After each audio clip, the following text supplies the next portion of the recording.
আজকে আমরা আলোচনা করব কিভাবে সহজেই আমরা মাল্টিপ্লিকেশন করতে পারি। এখানে 41কে 31 দিয়ে মাল্টিপ্লিকেশন করব। করার নিয়মটা কী রকম হবে, এই যে এককের ঘরে যে 1 2টা রয়েছে সেটাকে গুণ করব। তারপর এখানে 4 আর 3 এটাকে যোগ করব, যোগ করে এখানে বসাবো। 4 আর 3 7, আর 4 আর 3কে আবার গুণ করব। গুণ করলে কত বাড়াবে? 3 4 12।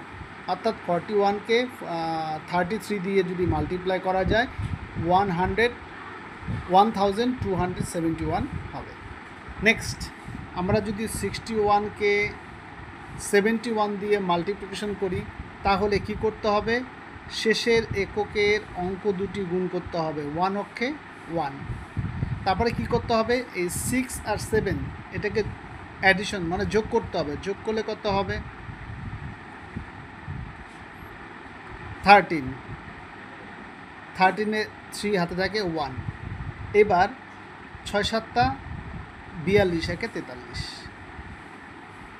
যদি ভিডিওটি ভালো লাগে অবশ্যই সাবস্ক্রাইব, লাইক, কমেন্ট করবেন। থ্যাংক ইউ, ধন্যবাদ।